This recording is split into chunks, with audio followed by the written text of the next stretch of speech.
So what's up mga keepers, good morning. Yan baha sa palayan, kaya yung tubig dito pumupunta, then yung iba dito kasi sobrang taas kaya pumapasok sa backyard natin.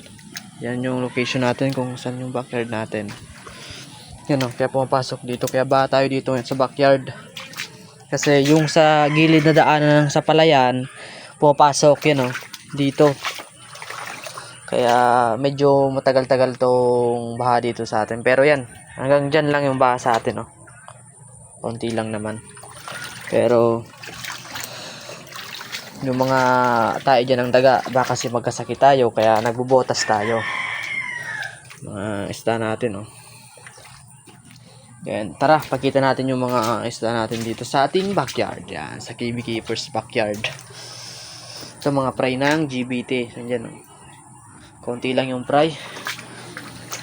Ito yung mga GBT. Hindi pa kasi tayo nagpapakain, kaya yan, mga ganyan mga langoy nila. Yan, medyo linalamig kasi. Tapos lang ng ulan, kaya medyo dikit pa yung mga buntot nila, kaya malamig kasi yung panahon ngayon Pero ito mga ginugroom natin, ito yung GBT na ginugroom natin, high back yan. Sana mapalaki natin yan ng maayos din ito. Kaya isang bagsak muna. Kamal man.